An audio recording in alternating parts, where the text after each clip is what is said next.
नमस्कार विद्यार्थियों, मैं हूं सोनू कुमार और स्वागत करता हूं मैथ क्लास अखाड़ा में।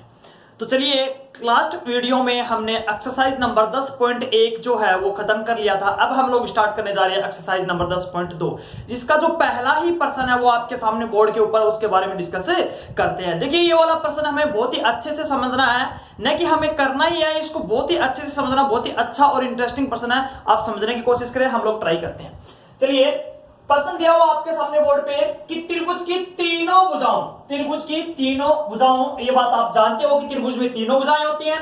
त्रिभुज की तीनों भुजाओं व तीनों शीर्षों से समदूरस्थ बिंदुओं का बिंदुपथ याद करना है। तीनों भुजाओं व तीनों शीर्षों से समदूरस्थ बिंदुओं का बिंदुपथ याद करना है। तो इस प्रश्न को हम लोग ऐसा करते हैं, दो भागों में बांट लेते हैं। एक तो तीनों भुजाओं से समदूरस्थ और एक तीनों शीर्षों से समदूरस्थ। हम दो भागों में बांट के इसको सोल्व करने की कोशिश करते हैं। तो चलिए, हमने लगाया आंसर में पहला पॉइंट लगाया क्या, पहले तीनों शीर्षों से कर लो या तीनों भुजाओं से कर लो, एक ही बात है।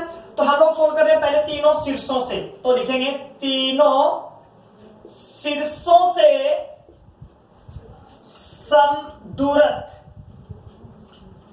समदूरस्थ बिंदु का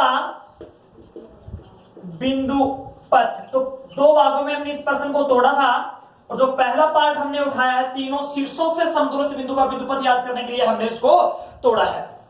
तो इस पहले भाग को हम लोग समझने की कोशिश करते हैं। देखिए कि हमारे पास एक त्रिभुज होगा, तीन भुजाएं होंगी, तो त्रिभुज होगा तो तीन भुजाएं होंगी। सिंपल सी बात है, ए बी और सी।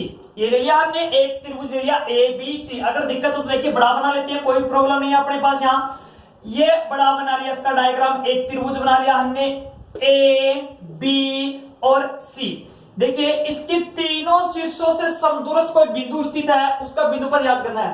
तीनों शीर्षों से मान लो कि ये वाला जो बिंदु O है वो समदूरस्थ है, यानी कि OA दूरी और BO दूरी और OC दूरी, तीनों की तीनों क्या है, समान है। तीनों की तीनों दूरियां क्या है, समान है। हमें देखना यह है कि बिंदु जो है वो क्या है, इसका बिंदुपथ क्या होगा। चलिए, हमें समझना इसको अच्छे से कि कैसे समझ सकते हैं। अब आपको अंदाजा लगाना है कि ये बिंदु क्या हो सकता है, थोड़ा समझने की कोशिश करें। वैसे डायरेक्टली मैं बता देता हूं कि तीनों शीर्षों से समदूरस्थ है, तो प्रकार के लोग यहाँ रखे, मगर प्रकार से अगर वर्त बनाऊंगा तो तीनों शीर्षों से होकर गुजरेगा, और तीनों शीर्षों से होकर गुजर गया तो चारों तरफ का जो वर्त बना है वो क्या हो गया, परिवर्त हो गया। जो केंद्र होगा वो क्या होगा, परिकेंद्र होगा। ये बाहर जो बना वो परिवर्त, और अंदर जो केंद्र है वो क्या हो गया, परिकेंद्र हो गया। लेकिन इसको अच्छे से कैसे करेंगे, देखिए हमने एक प्रमेय पढ़ी थी, एक्सरसाइज नंबर 10.1, प्रमेय नंबर 10.1। ये 10.1 क्या कहती है कि यदि कोई बिंदु दो बिंदुओं से समदूरस्थ है, यदि कोई बिंदु दो बिंदुओं से समदूरस्थ है, तो वो बिंदु उन दोनों बिंदुओं को मिलाने वाले रेखाखंड के लंब समद्विभाजक पर स्थित है। अर्थात ये बिंदु O जो है, देखिए ये वाली दूरी और ये वाली दूरी समान है, यानी कि बिंदु B व C से समदूरस्थ है, और ये समदूरस्थ है, इसका मतलब हुआ कि ये बिंदु O जो है BC के लंब समद्विभाजक पर स्थित है। यानी कि यहां से पहला जो पॉइंट आया कि O BC के लंब समद्विभाजक पर स्थित है, लंब समद्विभाजक पर स्थित है। ठीक है, इसी प्रकार से देखिए ये AB के लिए, देखिए जो O बिंदु है वो शीर्ष A व B से समदूरस्थ है, और समदूरस्थ है तो O किससे भी, O AB के भी लंब समद्विभाजक पर स्थित है। ठीक है, अब थोड़ा और आगे चलते हैं, तो हमें इसी प्रकार से इससे भी पता चलता है कि A व C से भी समदूरस्थ है। देखिए ये वाली दूरी है ना, AO बराबर OC के बराबर होगा। इससे अगर ये समदूरस्थ है तो क्या होगा कि AC के लंब समद्विभाजक, इसका जब हम लंब समद्विभाजक खींचेंगे तो लंब समद्विभाजक पर स्थित होगा, O AC के लंब समद्विभाजक पर स्थित होगा। यानी कि हमारे पास यहां से एक अच्छा कॉन्सेप्ट निकल के आता है कि जो बिंदु A है वो भुजा AB BC व AC के लंब समद्विभाजक पर स्थित है। अच्छा, तीनों के लंब समद्विभाजक पर स्थित कैसे हो सकता है, ये तीनों के लंब समद्विभाजक खींचेंगे तो वो जब काटेंगे ना वही वो बिंदु स्थित है। यानी कि O कहां स्थित है भैया, तीनों भुजाओं के लंब समद्विभाजकों के कटान बिंदु पे स्थित है। अर्थात हम ये कह सकते हैं जो बिंदु O है वो तीनों भुजाओं के लंब समद्विबाही भाजकों का कटान बिंदु है। तो देखिए अगर लंब समद्विबाही भाजकों का कटान बिंदु है तो हमने जब परमेश्वर इसका बिंदु पद का परिचय पढ़ा था तो परिकेंद्र की परिभाषा पढ़ी थी क्या कि लंब समद्विबाही भाजकों का कटान बिंदु होता है। जो फर्स्ट परिभाषा थी, पहली ही डेफिनेशन थी, वो क्या थी कि तीनों भुजाओं के लंब समद्विबाही भाजकों का कटान बिंदु होता है क्या, परिकेंद्र। तो ये बिंदु O क्या आ गया अपने पास, तीनों भुजाओं के लंब समद्विबाही भाजकों का कटान बिंदु हो गया ना। तो इस प्रकार से हम कह सकते हैं यहाँ पे, अर्थात बिंदु O तीनों भुजाओं के लंब समद्विबाही भाजकों के कटान बिंदु पर स्थित है, अतः यह बिंदु O परिवर्त का परिकेंद्र है। यहां से हमारे पास इस क्वेश्चन का जवाब मिल जाता है। इसी के साथ हम लोग दूसरा समझ लेते हैं क्या कि अगर अपने पास आता कि तीनों भुजाओं से समदूरस्थ, दूसरा पॉइंट ये था ना कि तीनों भुजाओं से समदूरस्थ। चलिए इसको लिख लेते हैं, उसके बाद दूसरा समझने की कोशिश करते हैं। अब देखिए इस प्रश्न में 2 प्रश्न फंसे हुए हैं, पहला समझा दिया है। अब हमें इसको लिखना, कुछ नहीं करना। देखिए हमारे पास ये रहा अपना डायग्राम, ये बना दिया हमने डायग्राम, जो ए बी और सी था, ए बी और सी था। ये जो बिंदु O लिया था जो तीनों भुजाओं से तीनों शीर्षों से समदूरस्थ था भैया, किससे समदूरस्थ था, तीनों शीर्षों से समदूरस्थ था, यानी कि OA, OB और OC था। अब हमें इसको लिखना है, क्या लिखना है कि हल में डायरेक्टली लिखेंगे। हल में लिखा कि त्रिभुज, एक त्रिभुज ABC जिसमें बिंदु O शीर्ष या फिर तीनों शीर्षों A, B व C से समदूरस्थ है। देखिए ये तीनों शीर्षों से क्या है, समदूरस्थ है। अर्थात लगा के क्या लिख सकता हूं मैं, अर्थात कि OA बराबर OB बराबर OC, इसको दे दो समीकरण नंबर 1। अब हम लोग इसके लिए अलग अलग कल्पना करने की कोशिश करते हैं। पहले पॉइंट में मैंने लिया कि OA बराबर OB से लिया, पहले पॉइंट में लिया क्या कि OA बराबर OB से, OA बराबर OB से। क्या हुआ कि OA बराबर OB है, इसका मतलब क्या हुआ कि दो बिंदुओं से समदूरस्थ बिंदुओं का बिंदु पथ या दो बिंदुओं से समदूरस्थ बिंदु उन दोनों बिंदुओं के लंब समद्विबाही भाजक पर स्थित होता है। OA बराबर OB से मतलब निकला कि बिंदु O A व B से समदूरस्थ है। A व B से क्या है, समदूरस्थ है। A व B से समदूरस्थ है, इसका मतलब हुआ कि क्या कि यह है फिर बिंदु O, इसलिए बिंदु O रेखाखंड या फिर भुजा बोल सकते हैं, रेखाखंड या भुजा AB के लंब समद्विबाही भाजक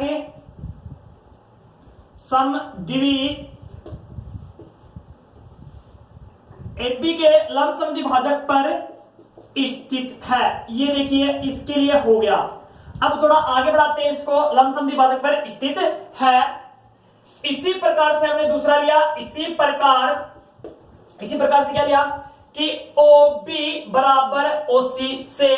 इसका मतलब क्या निकला कि जो बिंदु O है, बिंदु O, OB बराबर OC का मतलब क्या निकला कि OB बराबर OC मतलब क्या निकला कि बिंदु B व C से समदूरस्थ है। बिंदु O B व C से समदूरस्थ है। देखिए बिंदु O जो है वो बिंदु B व C से क्या है, समदूरस्थ है। और ये समदूरस्थ तो क्या होगा, इनके लंब समद्विबाही भाजक पर स्थित होगा, किसके, BC के। तो लिखेंगे अतः है, अर्थात यह भुजा BC के लंब समद्विबाही भाजक पर स्थित है या होगा। इसी प्रकार से हम लोग इसके लिए कर सकते हैं तीसरा पॉइंट क्या, OA बराबर OC। इसी प्रकार OA बराबर OC लिख के हम लोग डायरेक्ट लिख देंगे कि बिंदु O, या फिर इसको भी एक लाइन तो बढ़ती है, आराम से डिटेल से लिख देंगे क्या कि बिंदु O, OA बराबर OC का मतलब देखिए OA बराबर OC का मतलब बिंदु O A व C से समदूरस्थ है। A व C से क्या है, समदूरस्थ है। और भैया ये A व C से समदूरस्थ है तो ये भी कहां होगा, यह भुजा AC के लंब समद्विभाजक पर स्थित है। अर्थात इन तीनों कंडीशन से, देखिए तीनों कंडीशन से, अर्थात स्पष्ट है कि बिंदु O भुजा AB BC व AC के लंब समद्विभाजकों का कटान बिंदु है। अब यहां तक देखिए कटान बिंदु आ गया तो हम कह सकते हैं कि ये क्या है, परिकेंद्र है। अतः बिंदु O क्या है, एक परिकेंद्र है। तो समदूरस्थ या फिर हम लोग अतः तीनों शीर्षों से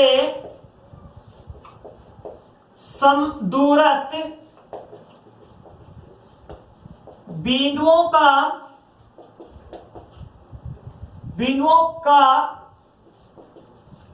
बिंदु पथ परिकेंद्र है। तो ये क्या आएगा अपने पास, परिकेंद्र आएगा। क्यों आएगा, क्योंकि अगर हम लोग इसको केंद्र मान के एक वर्त खींचेंगे ना तो कौन सा वर्त बनेगा भैया, परिवर्त बनेगा। देखिए यहां से हो सकता है मेरे से थोड़ा टेढ़ा मेढ़ा बन जाए, लेकिन अगर आप लोग प्रकार से बनाने की कोशिश करेंगे तो बिल्कुल करेक्ट बनेगा, बिल्कुल एकदम बिल्कुल सही बनेगा, एकदम करेक्ट बनेगा अगर आप लोग प्रकार से बनाने की कोशिश करेंगे तो चलिए इस प्रकार से इस क्वेश्चन का जो पहला पार्ट है वो कंप्लीट हो चुका है। अब धैर्य रखिए, देखिए थोड़ा सा थ्योरेटिकल पार्ट है, थोड़ा सा आप लोग इंटरेस्ट बना के रखिए, बाकी गारंटी लेता हूं 100% 100% आपको समझ में आएगा।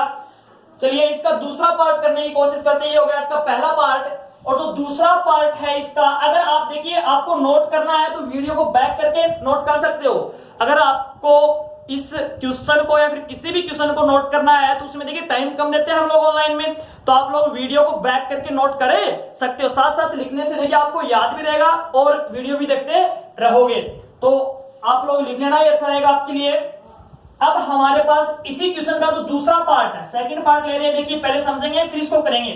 सेकंड पार्ट क्या है कि तीनों शीर्षों से नहीं भैया, तीनों भुजाओं से लेंगे।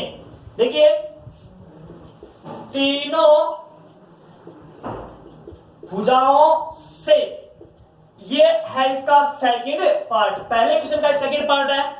हम लोग ऐसा करते हैं, इस प्रश्न को समझ लेते हैं। आप लोग वैसी ही लैंग्वेज लिखनी है इसको जैसे पहले लिखी है हमने, जैसे फर्स्ट पार्ट में लिखी है, सेम लैंग्वेज लिखनी है। इसलिए मैं आपको ये प्रश्न समझा देता हूं और आपको करना खुद को है।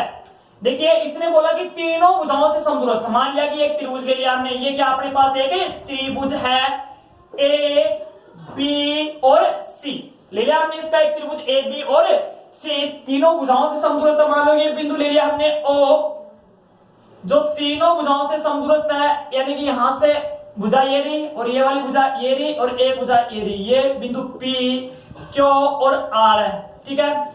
इन तीनों भुजाओं से समदूरस्थ है कौन सा, बिंदु O। अब एक चीज मैं पहले डिक्लेयर कर देता हूं कि तीनों भुजाओं से समदूरस्थ तो कौन सा होता है भैया, अंतःकेंद्र होता है। ये तो कंफर्म हो गया कि अंतःकेंद्र ही आएगा। तो हमें इसको अच्छे से निकालना है, वो कैसे आएगा, हम लोग कैसे इसको लैंग्वेज में लिखेंगे अच्छे से, उस चीज को समझना बस। तो देखिए करना क्या है, इसमें कुछ भी नहीं करना। हमें पता है कि जो बिंदु P, Q और R है वो बिंदु O, दोनों बिंदु तीनों बिंदुओं से O समदूरस्थ है, यानी कि P, Q है, R से बिंदु O है वो समदूरस्थ है। ये वाली दूरी, ये वाली दूरी और ये वाली दूरी, तीनों की तीनों दूरियां बराबर है। मैं एक बार समझने के लिए इसको हल्का से यूं मिला देता हूं। देखिए ये मैंने मिला दिया, ठीक है, कोई दिक्कत है और इसको भी मिला दिया डॉट डॉट करके। अब हमें देखना यह है कि बिंदु O P व Q से समदूरस्थ है, वही चीजें बिल्कुल सेम, आपको समझने का फर्क है इसमें। देखिए बिंदु O P व Q से समदूरस्थ है, तो ये जो बिंदु O है PQ के लंब समद्विभाजक पे स्थित होगा ना। देखिए बिंदु O PQ के लंब समद्विभाजक पर स्थित होगा कि नहीं होगा, ये पहला पॉइंट यहां से निकल के आता है। तो यानी कि लंब समद्विभाजक का मतलब क्या होता है कि लंब अर्धक भी तो लिख सकता हूं इसके साथ, अर्धक है तो यहां पर पास ये लंब वाला वर्ड तो कोई काम में नहीं आएगा, लेकिन अर्धक वाला आएगा। देखिए चीजें दोनों ही है, पर में तो एक को कंफर्म ही रहती है ना, वही है, लेकिन हम कंडीशन में बदल बदल के काम में ले लेंगे इसको कि जो लंब है वो तो काम में आएगा नहीं, लेकिन अर्धक काम में आएगा। कैसे आएगा, ये लंब समद्विभाजक पे स्थित है, ये बिंदु O है, अगर हम लोग इसका लंब समद्विभाजक या अर्धक खींचेंगे तो ये आएगा। तो हमें लंब से तो मतलब है नहीं, लेकिन अगर इसका अर्धक खींचा गया है तो वो देखिए क्या कर देगा, यानी कि इस रेखाखंड को भी आधा करेगा और इस कोण को भी आधा करेगा। देखना में यह है कि कोण को भी आधा करेगा कि नहीं करेगा, क्योंकि ये जो रेखा मिला रही है ये भी तो एक कोणीय है ना, यहां से ये वाला ये भी तो कोणीय है। इसी प्रकार से बिंदु O जो है वो Q व R से भी समदूरस्थ है, तो बिंदु O जो है वो QR के भी किस पे स्थित होगा भैया, लंब समद्विभाजक पे स्थित होगा। यहां भी लंब काम में नहीं आएगा, सिर्फ अर्धक या समद्विभाजक ही काम में आएगा।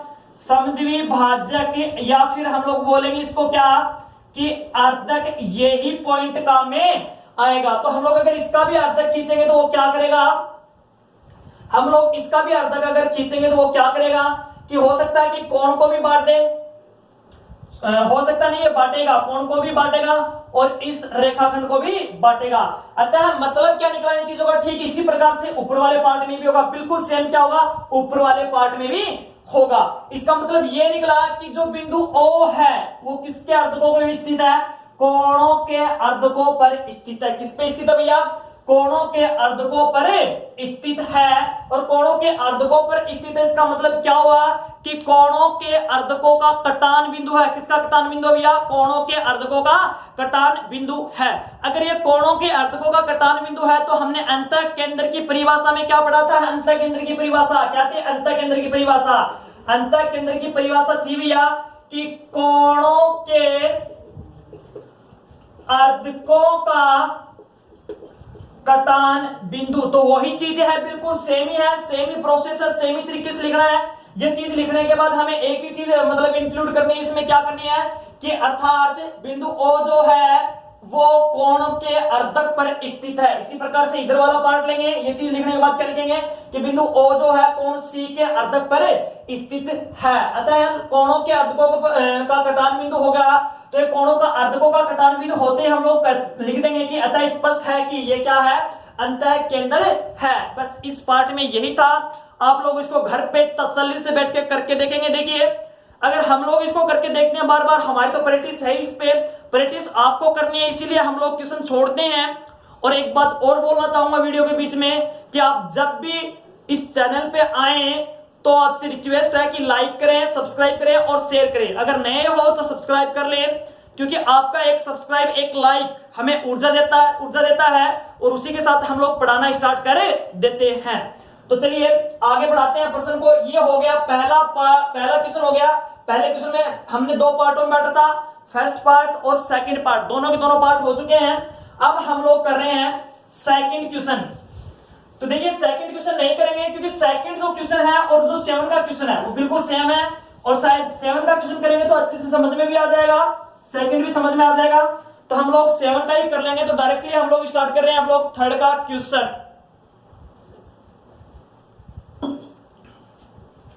अब हम स्टार्ट कर रहे हैं थर्ड का क्वेश्चन। क्वेश्चन नंबर थर्ड है, एक्सरसाइज नंबर 10.2 चल रही है भैया।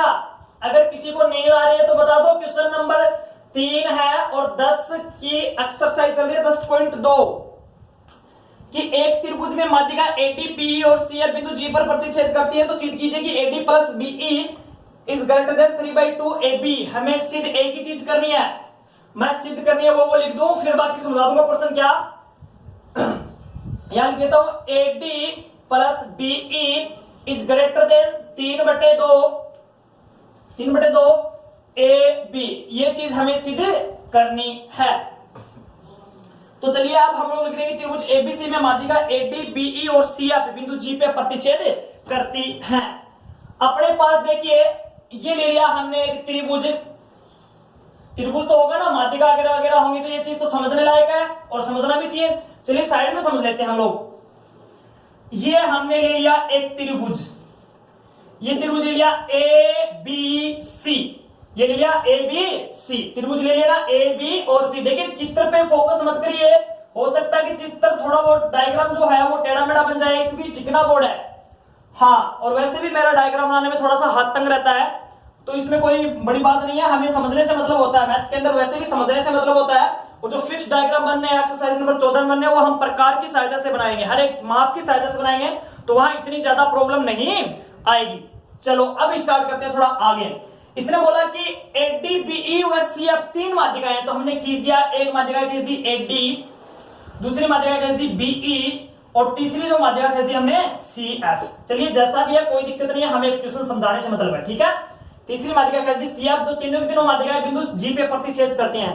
आपका जो क्वेश्चन नंबर 3 था वो यही था कि एक त्रिभुज है एबीसी, उसमें माध्यिकाएं एडी बीई व सीएफ बिंदु जी पर प्रतिच्छेद करती हैं, तो सिद्ध कीजिए कि AD plus BE is greater than 3/2 AB.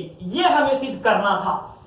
तो सबसे पहले मैं आपको एक बात बताता हूं कि अगर माध्यिका की बात आती है तो हमने एक प्रमेय पढ़ी थी कि माध्यिकाएं परस्पर 2:1 में प्रतिच्छेद करती हैं। कौन करती है भैया? माध्यिकाएं।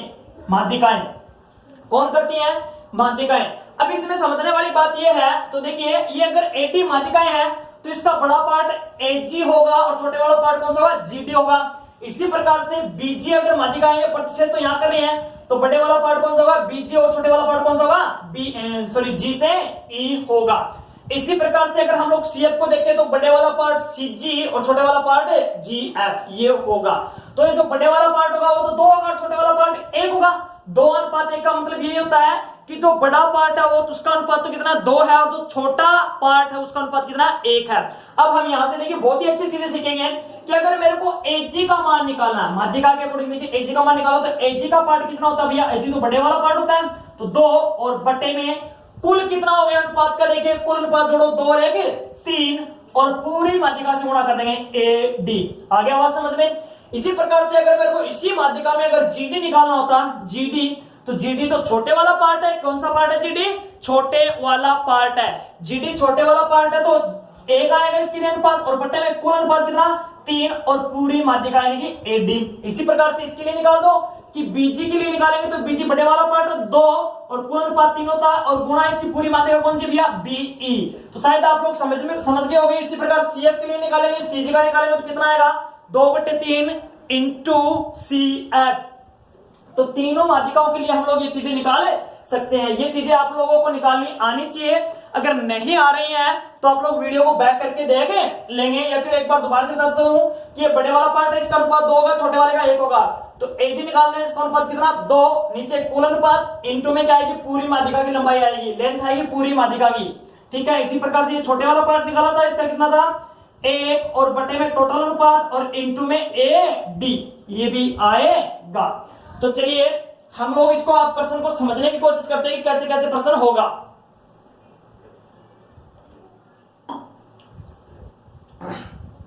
चलिए अब हमें यह सिद्ध करना है AD BE is greater 3/2 AB. तो एबी देखिए ये है अपने पास एबी, कौन से त्रिभुज में पड़ रहा है? ए जी बी। तो यहां लिख देता हूं कि त्रिभुज ए बी जी में, क्या एबीजी में, कि देखिए अपने पास एक परिमेय होती है।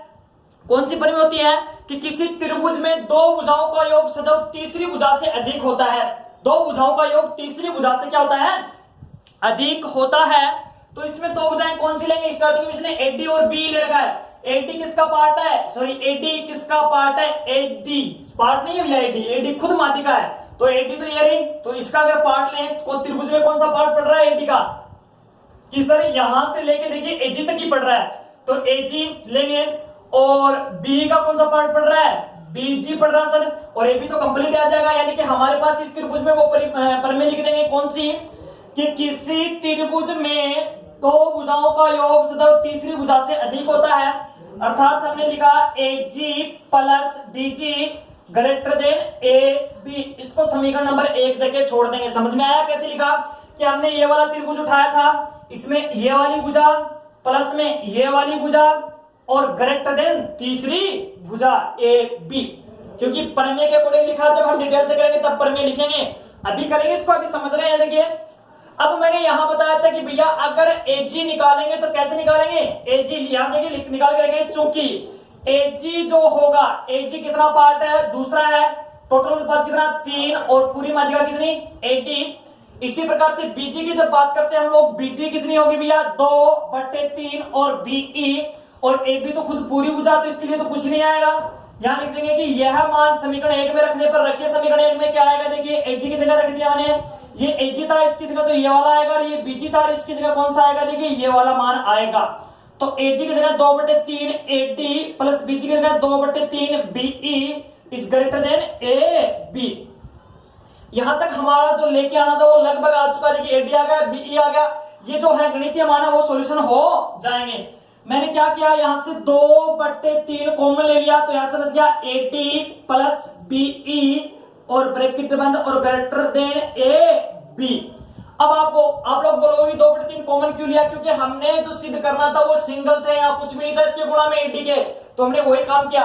अब ये जो 2/3 है हमने उधर ट्रांसफर किया, तो क्या आएगा अपने पास, AD plus BE is greater than, ये गया तो कितना हुआ 3/2 एबी। अब आप ये सोच रहे होंगे कि ये इधर गया तो ऐसा क्यों हो गया, क्योंकि जो असमीका होती है, असमीका क्या होती है, असमीका एक प्रकार की समीकरण होती है, बस फर्क इतना सा होता है कि उसमें जो चिन्ह होते हैं वो greater than, less than, greater than and equals to, less than and equals to होते हैं। तो इसमें देखिए ग्रेटर देन का साइन है, इनको हम लोग समीकरण की तरह काम में ले सकते हैं। समीकरणों को एक्सरसाइज नंबर 4 में पढ़ेंगे भी। अब हम लोग देखिए इसको इधर भेजेंगे तो समीकरण की तरह ही तो ना, ये देखिए 3 जो यहाँ भाग में था, बटे में है ना, भाग में था, तो कहां जाएगा, ऊपर जाएगा, और जो ये गुणा में है ये कहां आएगा, नीचे आएगा। अब हम लोग यहां से समझ सकते हैं कि हमें जो सिद्ध करना था वो आ चुका है, हमें जो सिद्ध करना था वो क्या आ चुका है, आ चुका है। अब थोड़ा और आगे बढ़ाते हैं इसको। ये प्रश्न तो कंप्लीट हो चुका है, लेकिन अब हमें इसका लिखना बकाया है। अब हम लोग इसको लिखेंगे कि कैसे कैसे प्रश्न होगा। तो हमने किया क्या कि सबसे पहले हमें एक त्रिभुज बनाना था, बना दिया भैया, ये रहा अपने पास एक त्रिभुज, ये रहा एक त्रिभुज ए बी सी, ये इसकी एक माध्यिका बना दी एडी, और ये वाली एक माध्यिका बना दी बीई, और एक माध्यिका ये बना दी इसकी, कौन सी है, जो सी एफ है। चलिए ये होगी इसकी माध्यिका जो बिंदु जी पे प्रतिच्छेद करती है, और कुछ भी नहीं है। अब हमारे पास थ्योरेटिकल पार्ट है, उसको लिखने का तरीका मैंने बता दिया था स्टार्टिंग में। हम लोग उसको कैसे लिखेंगे, दिया है, उसके बाद जो सिद्ध करना है, और उसके बाद हमें जो उसकी रचना करनी है वो लिखनी पड़ेगी। तो हमें क्या लिखना है इसके लिए, दिया है, क्या दिया आपने को, कुछ खास नहीं दिया। इसने बताया था कि एक त्रिभुज एबीसी है जिसकी माध्यिका एडीबी व सी बिंदु जी पे प्रतिच्छेद करती है। तो हम लोग लिख देंगे कि त्रिभुज ए बी सी में माध्यिकाएं एडीबीई व सीएफ बिंदु जी पर प्रतिच्छेद करती है, ये अपने को दे रखा था। और जो सिद्ध करना था, सिद्ध करना है, सिद्ध क्या करना है वो हमें देखिए साफ ही वर्डों में लिख रखा है, ये हमें दे रखा था देखिए। और जो सिद्ध करना है वो हमारे पास साफ वर्डों में लिख रखा है। क्या सिद्ध करना पड़ेगा, क्या कि AD plus BE is greater than 3/2 A B, ये हमें क्या करना है, सिद्ध करना है। ये चीजें यहां तक हमने इसको लिख लिया है। अब थोड़ा इसको और आगे बढ़ाते हैं। लिखने के बाद कि हमें यहां तक कोई प्रॉब्लम नहीं थी, लिख दिया।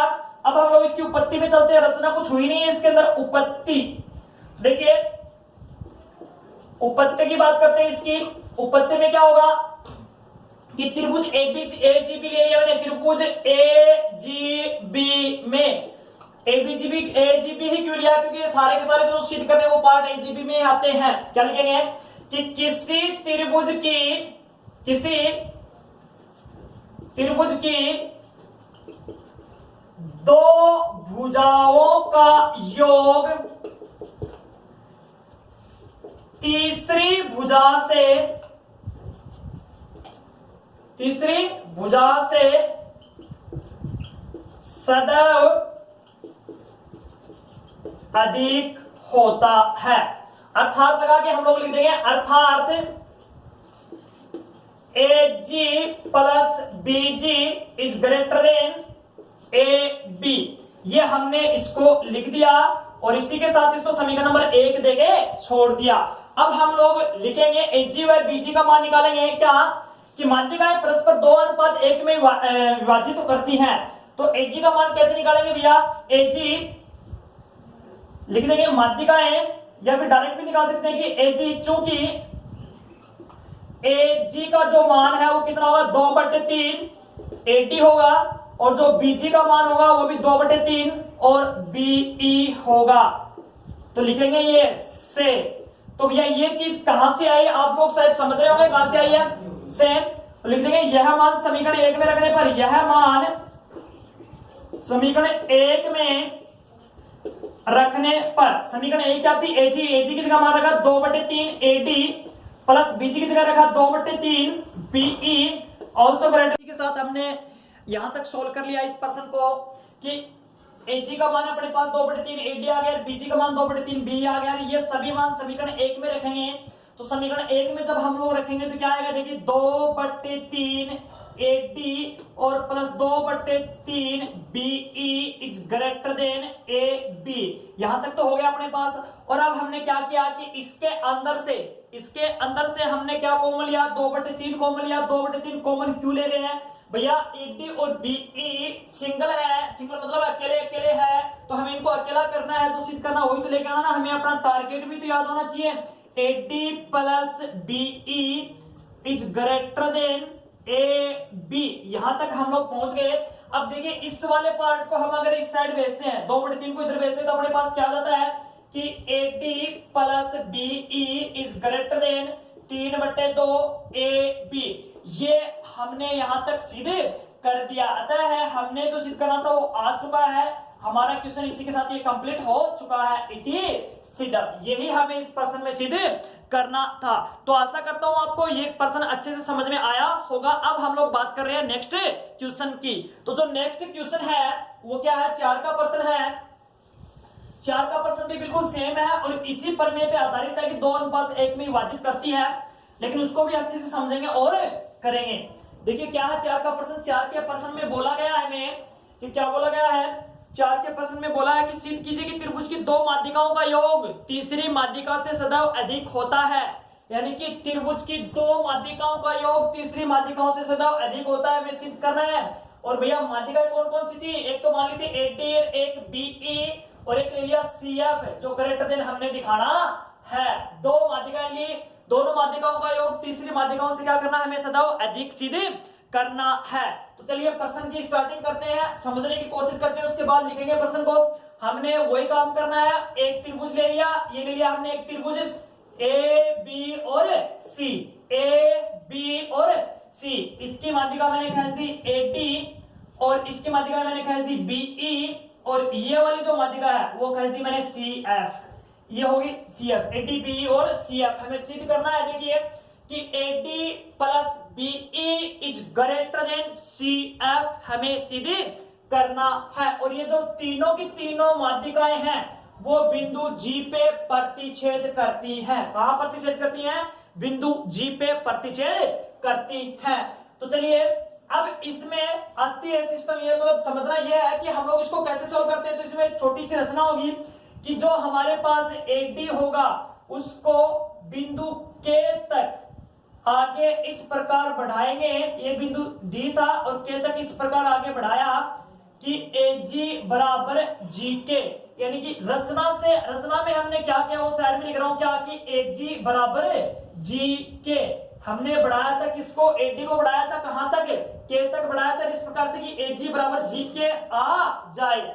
यहां तक कोई प्रॉब्लम है क्या, अगर प्रश्न समझने में कोई प्रॉब्लम हो तो कमेंट कर सकते हो आप लोग। तो चलिए आगे बढ़ते हैं इस प्रश्न को। अब हमें वही काम करना होगा कि हमें एक त्रिभुज लेना है, ये वाला जो पहले वाले में क्या था ना कि हमने लिया त्रिभुज BGK में, क्या लेंगे BGK में। BGK में भी क्या आएगा कि दो भुजाओं का योग सदैव तीसरी भुजा से अधिक होता है, तो हमने इस त्रिभुज में लेना BGK। देखिए ये वाला त्रिभुज है, इधर वाला त्रिभुज, तो इसमें देखिए मैंने लिया BG plus GK is greater then BK, समीकरण नंबर 1 देके छोड़ दिया। अब हमें ये जो वाला है, ये जो है अपने पास, इसको समांतर चतुर्भुज सिद्ध करेंगे। क्यों सिद्ध करेंगे? क्यों BG की जगह तो BG आ रहा है, लेकिन GK की जगह क्या सिद्ध कर सकते हैं हम लोग? GK की जगह क्या लेंगे हम लोग? AG लेंगे। GK की जगह क्या आ जाएगा? AG क्यों आ जाएगा? कि देखिए GK बराबर क्या है? AG आ जाएगा, और BK की जगह हमारे पास CF आना चाहिए, वो यूज करना है। तो अब लोग हम यहां से लिख भी सकते हैं क्या कि चूंकि GK बराबर तो किसके बराबर है? AG के बराबर है, AG से, तो हमने लिख दिया कि BG plus AG is greater then BK। यहां तक तो कोई प्रॉब्लम नहीं आई, समीकरण नंबर 2 देके छोड़ दिया। अब इस BK को कन्वर्ट करना CF में, हमें पता कैसे चल रहा है कि BK CF में कन्वर्ट करना है? क्योंकि हमारे पास जो ये है, ये वाला संकेत देता है कि 80 आना चाहिए, यानी कि माध्यिका आनी चाहिए, माध्यिका का पार्ट आना चाहिए। हमने देखा था कि माध्यिका आ जाती है तो बहुत अच्छी बात है, अगर उसका छोटा मोटा पार्ट आता तो हम लोग उसको माध्यिका में कन्वर्ट कर सकते हैं। तो हमारे पास BG आ रहा है, ठीक है, BG भी माध्यिका का पार्ट है, BG is the part of BE। ध्यान से देखिए कि BG is the part of BE, और BE क्या है? माध्यिका है। इसी प्रकार एज दिस टाइप कि AG is the part of AD, और AD क्या है? माध्यिका है, लेकिन BK पार्ट नहीं है, तो BK किसके बराबर हो सकता है? इसके बराबर, GC के बराबर हो सकता है। GC किसका पार्ट होगा भैया? CF का पार्ट होगा। अब प्रॉब्लम आती है कि BK को CF के बराबर कैसे सिद्ध करना है? तो हमारे पास ये जो त्रिभुज होगा ना BGCK, इसको एक समांतर चतुर्भुज सिद्ध करेंगे। समांतर चतुर्भुज सिद्ध करने पे क्या होगा? समांतर चतुर्भुज की आमने सामने की भुजाएं क्या होंगी भैया? समान होंगी। आमने सामने की भुजाएं क्या होंगी? समान होंगी। तो हमने निकाला इसमें कि ये अपने पास जो चतुर्भुज होगा, मैंने पहले ये वाला पार्ट ले लिया, कौन सा? कि त्रिभुज ABK में, ABK में देखिए हम लोग लिखेंगे पूरा तब जब हम इसको लिखेंगे, पूरा तब लिखेंगे जब हम इसको दोबारा से लिखेंगे अच्छे से। तो ये क्या आएगा कि FG जो है वो समांतर होगा किसके? BK के। क्यों होगा भैया FG? क्योंकि CF माध्यिका है, तो F इसका मध्य बिंदु हो गया, G किसका मध्य बिंदु हो गया भैया? AK के मध्य बिंदु हो गया। ऐसा हमने पहले किया भी था, क्या कि किसी त्रिभुज में दो भुजाओं के मध्य बिंदुओं को मिलाने वाली रेखा तीसरी भुजा के समांतर गुजरती है, अर्थात BK के समांतर हो जाएगी ये वाली भुजा। FG किसके समांतर हो जाएगी? BK के समांतर हो जाएगी। लेकिन FG किसका पार्ट है भैया? GC का ही तो पार्ट है, तो FG की जगह क्या लिख सकता हूं? GC लिख सकता हूं, और समांतर BK। देखिए समझना यहां ये है कि FG GC के बराबर नहीं है, नहीं हमें बराबर से मतलब है, मतलब हमें यहां चलना समांतर से, और समांतर और बराबर में रात दिन का फर्क होता है। देखिए समांतर का मतलब होता है कि दो भुजाएं बिल्कुल समांतर होती हैं, उनको कितना भी आगे बढ़ा लो वो परस्पर काटेंगी नहीं, यानी कि दो भुजाएं अगर आपस में बराबर कितना भी इधर बढ़ा लो इधर बढ़ा लो कभी भी नहीं काटेंगी, चाहे वो लंबाई में छोटी बड़ी हो सकती हैं लेकिन काटेंगे नहीं। तो ये छोटी बड़ी तो है, लेकिन अब आप बोलोगे ये काट रही है, तो भैया ये तो एक ही भुजा है और ये इसी का पार्ट है, तब हमने FG की जगह क्या लिख दिया? GC लिख दिया। इसी प्रकार से देखिए समीकरण नंबर ये A दे दो। इसी प्रकार से त्रिभुज हमने लिया इधर वाला ACK में, क्या ले लिया? ACK में हमने क्या लिया कि जो GE है वो समांतर होगा KC के। क्यों होगा? क्योंकि G मध्य बिंदु है, E AC का क्या है? मध्य बिंदु। ये सारी चीजें जो बोल रहे हैं ना हम लोग, ये जितनी भी चीजें हम लोग बोल रहे हैं ये कहां लिखेंगे? जब हम लोग इसको कंप्लीट लिखते लेके आएंगे ना धीरे धीरे, तब हम लोग इसको क्या करेंगे? लिखेंगे। ये इसके समांतर होगा। तो देखिए समझना ये है कि GE जो KC के समांतर होगा, G किसके समांतर होगा? KC के, लेकिन G तो हमें काम ही नहीं लेना, तो G किसका पार्ट है? देखिए BG का पार्ट है। G की जगह क्या लिख सकता हूं हम लोग कि BG समांतर KC। तो समीकरण नंबर B आ गया। ये देखिए समीकरण A व B से, समीकरण A व B से क्या रिजल्ट निकालते हैं हम लोग? समीकरण A व B से एक रिजल्ट निकलता है कि GC जो है वो किसके समांतर भैया? BK के समांतर। GC ये जीसी बीके के समांतर है और बीजी जो है वो केसी के समांतर है। अर्थात यहां से मेरे पास रिजल्ट निकला कि जो चतुर्भुज है बीजी सी के एक समांतर चतुर्भुज है। और भैया ये समांतर चतुर्भुज है तो समांतर चतुर्भुज की आमने सामने की भुजाएं समान होती हैं। समांतर चतुर्भुज की आमने सामने की भुजाएं क्या होती है भैया? समान होती है। अर्थात बी के बराबर किसके आ जाएगा भैया? जीसी के बराबर आ जाएगा। बी के किसके बराबर आ जाएगा? जीसी के बराबर आ जाएगा। तो हम लोग यहाँ समीकरण 2 से यूज कर सकते हैं। समीकरण 2 से सर जी आप लोग कहां पहुंच गए? समीकरण 2 में कैसे पहुंच गए भैया?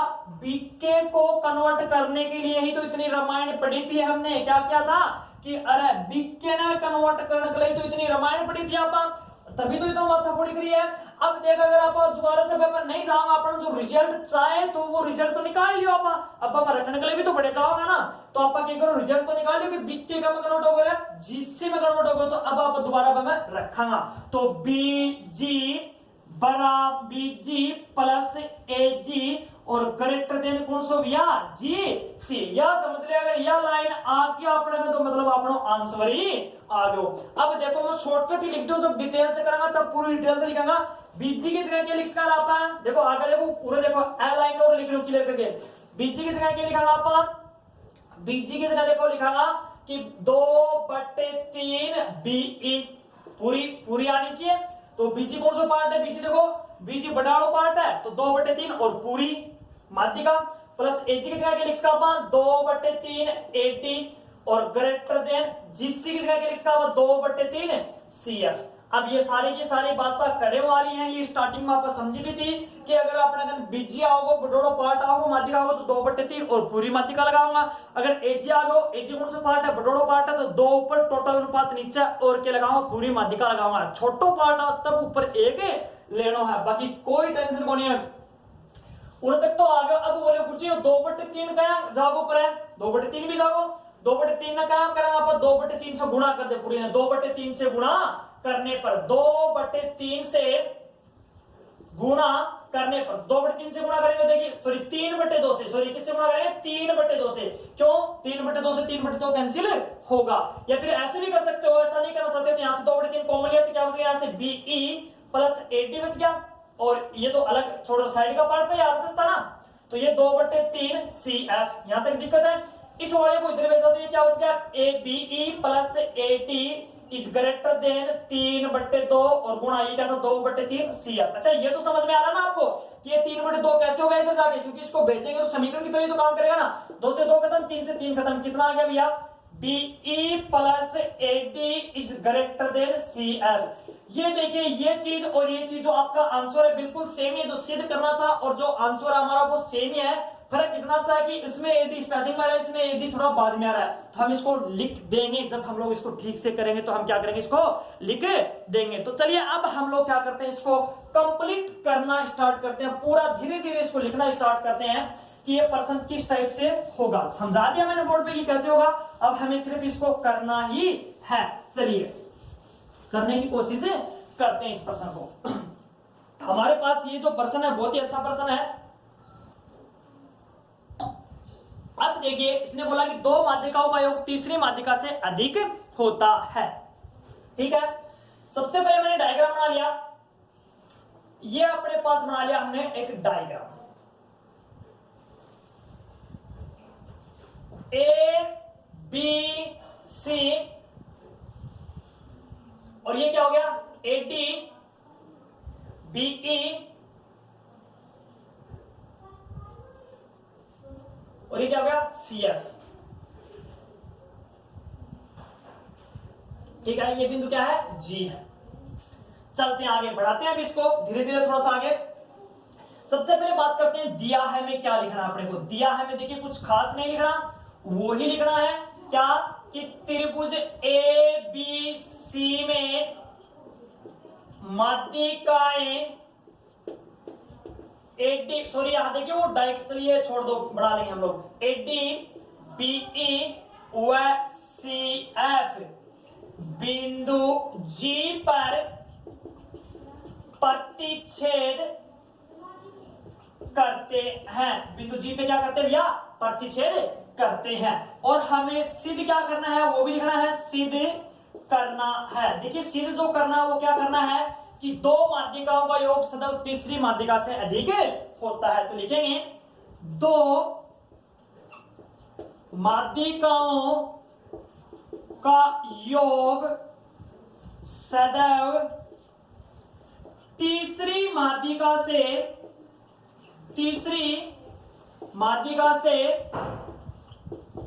अधिक होता है। अर्थात AD plus BE is greater then CF। हमें ये सिद्ध करना, क्योंकि तीनों की तीनों माध्यिकाएं हैं, ये हमें सिद्ध करना है। अब इसके बाद आ जाता है अपने पास रचना का पार्ट। तो रचना हमें जो करनी है वो यहां करनी है। मैंने बताया था कि जो एक बिंदु D था, तो AD को इस प्रकार से बिंदु K तक आगे बढ़ाया, K तक इस प्रकार से आगे बढ़ाया कि AG बराबर GK आ जाए। ये हमारे पास क्या थी, एक रचना थी। ठीक है, बढ़ा दिया हमने इसको आगे। तो रचना में भी लिख सकते हैं क्या, रचना में क्या लिखा हमने कि AD को बिंदु K तक इस प्रकार आगे बढ़ाया कि AG बराबर GK। ये भी अपने पास आ गया बिंदु। यहां तक हमारे पास रचना हो गई है। इसका जो आधा पार्ट है वो हो गया, यानी कि हमारे पास अब सिर्फ बची है उपपत्ति। तो अब हम लोग करेंगे इसके बारे में, उपपत्ति के बारे में। तो चलिए इसको मिटा देता हूं, ये आप लोग नोट कर लेंगे, तो इसको मिटा देता हूं, कोई बड़ी बात नहीं है। AG वाला पॉइंट काम में आएगा, वो हम लोग आगे काम में ले लेंगे। इसको मिटा दिया, आप लोग नोट करते रहे भैया, साथ साथ नोट करते रहे। अब हमें करना क्या है उपपत्ति में, देखिए उपपत्ति में क्या करना है कि हमने स्टार्टिंग में ले लिया क्या कि त्रिभुज BGK में क्या ले लिया कि किसी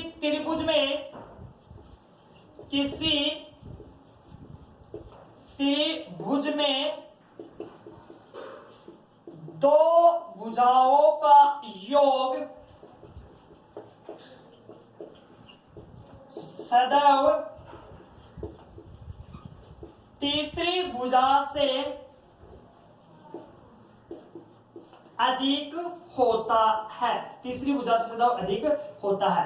अर्थात हम लोग क्या लिख सकते हैं इसकी जगह कि BG plus GK is greater then BK। ये लिख दिया हमने, समीकरण नंबर 1 देके छोड़ दिया। लेकिन चूंकि क्या भैया, रचना से क्या आया था अपने पास कि जो GK था वो AG के बराबर था। कहां से आया था ये, रचना से। ठीक है, तो ये रचना से आया था, तो हमने इसकी जगह रख दिया BG plus AG is greater then BK। और अब हमने इसको समीकरण 2 देके छोड़ दिया। अब थोड़ा प्रश्न और आगे बढ़ाते हैं। यहां तक हमने इस प्रश्न को लिख लिया, BG plus AG is greater then, भैया ये ग्रेटर देन का साइन है, ग्रेटर देन का साइन है, और BK आ गया।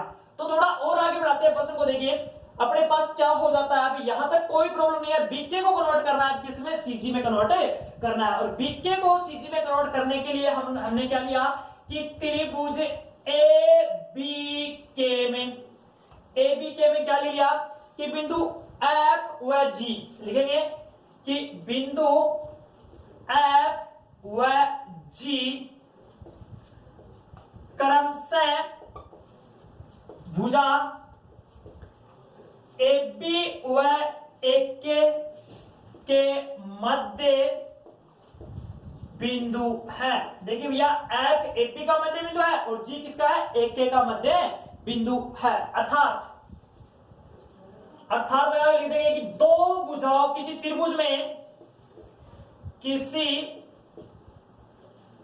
त्रिभुज में दो भुजाओं के मध्य बिंदुओं को मिलाने वाली रेखा तीसरी भुजा के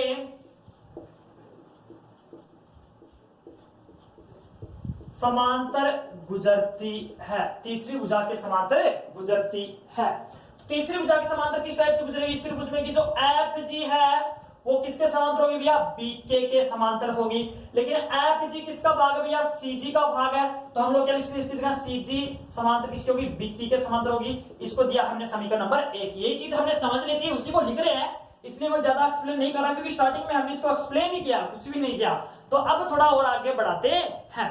देखिए अब क्या आएगा अपने पास, बीके तक आ गया। इसी प्रकार लगा के लिख देंगे, इसी प्रकार त्रिभुज, इधर वाले त्रिभुज में ए सी के में, ए सी के में क्या होगा कि जो जीई होगा, अभी ये परमे वर्ग में लिखने की जरूरत नहीं है भैया, जीई केसी के समांतर होगा और जी किसका पार्ट है भैया, बीजी का पार्ट है, और ये किसके समांतर होगा, केसी का पार्ट होगा, तो समीकरण नंबर बी आ गया। तो अब हम लोग लिख सकते हैं कि समीकरण ए व बी से क्या लिख देंगे कि चतुर्भुज, कौन सा चतुर्भुज भैया, बीजी सी के एक समांतर चतुर्भुज है, समांतर चतुर्भुज है। देखिए एक बार दोबारा समझिए कि समीकरण ए व बी क्या कहते हैं कि सीजी तो समांतर है बीके के, सीजी समांतर किसके भैया, बीके के, और बीजी समांतर किसके, केसी के। तो ये जो बीजी सी के क्या हो गया, एक समांतर चतुर्भुज हो गया।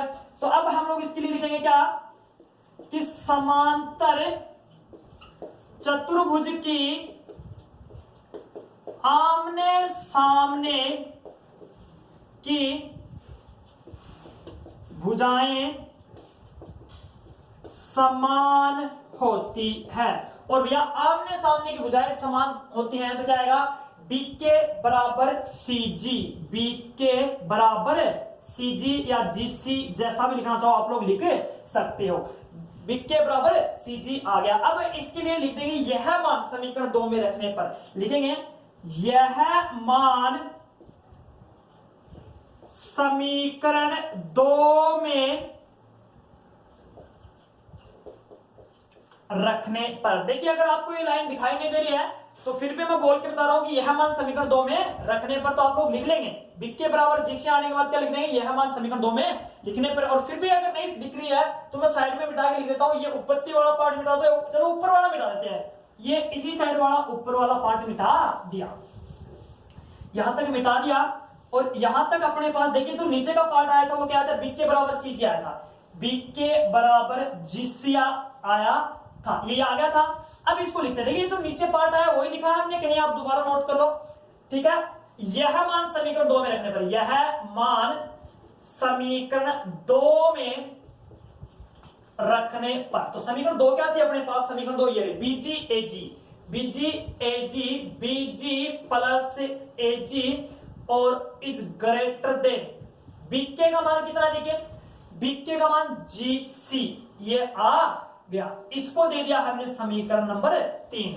अब हमें बीजी एजी और जीसी का मान निकालना है, चूंकि बीजी का मान निकालिए कि बीजी बराबर कितना होगा 2/3 बीई, एजी का निकालिए 2/3 एडी, और सी जी या जीसी का निकालिए 2/3 सीएफ। ये जो मान है लिख देंगे, ये है मान, या फिर डायरेक्ट लिखेंगे समीकरण 3 से, समीकरण 3 में रखने पर, समीकरण 3 में रखेंगे तो बीजी का मान कितना आ गया 2/3 बीई प्लस 2/3 एडी और ग्रेटर देन 2/3 सीएफ। यहां तक हो गया अपना। यहां से हमें क्या करना है, 2/3 कॉमन लेना है। अगर आप लोगों के माइंड में एक बात आ रही हो कि समझा क्यों नहीं रहे, तो हम पहले ही क्लियर कर दिया है, इस चीज को पहले क्लियर कर दिया कि हमने स्टार्टिंग में इसको समझा कि अब हमें लिखना है सिर्फ, तो हम लिख देंगे इसको क्या, BE plus AD is greater than 2/3 CF. फिर भी मैं कोशिश करता हूं कि जहां तक होता समझाने की कोशिश कर रहा हूं आपको।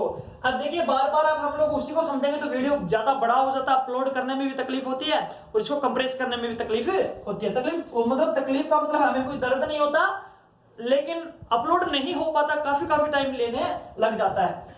अब हम लोग जब इसको इधर भेजेंगे तो क्या आएगा, BE plus AD is greater than 3/2 गया इधर, और ये क्या था 2/3 सीएफ। देखिए 2 से 2 कैंसिल, 3 से 3 कैंसिल, कितना आ गया, BE plus AD is greater than C F. इसको अच्छे से लिखेंगे तो एडी को आगे लिख दो, AD plus BE is greater than C F. हमें यही सिद्ध करना था, इसके लिए लिख देंगे इति सीदन, इति सीदन।